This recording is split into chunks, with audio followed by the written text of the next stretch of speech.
Today 20th February 2026 இந்த market எப்படி run ஆகிட்டு இருக்கு, நிஃப்டி, பேங்க் நிஃப்டி அண்ட் சென்செக்ஸில் நம்ம எப்படி ஆப்ஷன் ட்ரேடிங்கில் ட்ரேட் பண்ணுறோம் அப்படிங்கிறத நம்ம இங்கே பார்த்து தெரிஞ்சுக்கலாம்.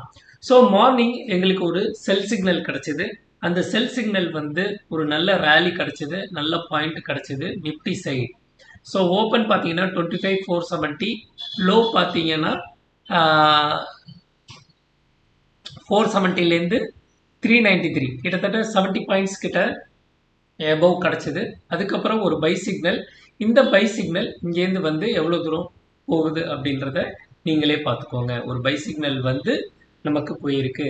அதே மாதிரி பேங்க் நிஃப்டி சைடு பார்த்தீங்க அப்படின்னா மார்னிங் ஒரு செல் சிக்னல், அதோட ஓப்பன் பார்த்தீங்கன்னா 928, லோ பார்த்தீங்க அப்படின்னா 928லேருந்து 830, கிட்டத்தட்ட 100 பாயிண்ட்ஸ் ராலி. அதுக்கப்புறம் நமக்கு ஒரு பை சிக்னல் கிடச்சிருக்கு. அந்த பை சிக்னல் பாசிட்டிவாக போயிட்டு இருக்கு. 50, 62, 78 இஸ் ஏ ரிவர்சல் பாயிண்ட்.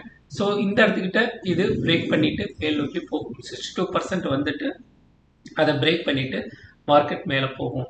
சென்செக்ஸுக்கும் அதே தான். எங்களுக்கு மார்னிங் ஒரு செல் சிக்னல் கிடச்சிது. அதுக்கப்புறம் ஒரு பை சிக்னல் வந்திருக்கு. பை சிக்னல் ஆட்டோமேட்டிக்காக எடுத்துரும். ஒன்ஸ் இந்த பிரேக் ஆஃப் ஸ்ட்ரக்சரை இது பண்ணால் மட்டும்தான் மார்க்கெட் வந்து கீழ் நோக்கி வரும். அதர்வைஸ் இது வராது அப்படின்றத நம்ம ஜூம் மீட்டிங்கில் எல்லாருக்குமே சொன்னோம். ஸோ இந்த ட்ரேட் வந்து இப்படி தான் நடந்துக்கிட்டே இருக்குது. ஸோ இங்கேருந்து கீழேருந்து மேலே போனால் பிஓடிசியை ரெசிஸ்டன்ஸ், அந்த ரெசிஸ்டன்ஸை போய் டச் பண்ணிடுச்சு. அதை பிரேக் பண்ணால் ஸோ அடுத்த லெவல் நோக்கி இது போகும். ஸோ இன்னைக்கு நம்ம ஓவரால் எவ்வளோ எடுத்திருக்கோம் அப்படின்னு பார்த்தீங்கன்னா 8,138 எடுத்திருக்கோம். ஸோ அதை இங்கே ஷோ பண்ணுறேன். 8,138 இந்த ரோபோ மூலியமா நம்ம எடுத்திருக்கோம். Simple trade, level based trading, tension இருக்காது. அதாவது எப்படி சொல்றதுன்னா, ஒரு லெவலை பேஸ் பண்ணி நம்ம ட்ரேட் எடுக்கிறோம். ஒரு லெவலை பேஸ் பண்ணி ட்ரேட் எடுக்கிறோம். இந்த லெவலை பிரேக் பண்ணால் புட் சைடு போகலாம், இந்த லெவலை பிரேக் பண்ணால் கால் சைடு போகலாம் அப்படிங்கிற அந்த ரூல்ஸை ஃபாலோ பண்ணாவே போதும். ஜஸ்ட் 4 to 5 ரூல்ஸ் எவ்ரிடே நடக்குது. ஸோ இன்னைக்கு நடந்த ஜூம் மீட்டிங்கில் எஸ்டர்டேல 0% வச்சுட்டான். இதுக்கு கீழே வச்சா மட்டும்தான் புட் சைடு மார்க்கெட்னு சொன்னோம். இங்கேருந்து மார்க்கெட் மேல் நோக்கி போச்சு.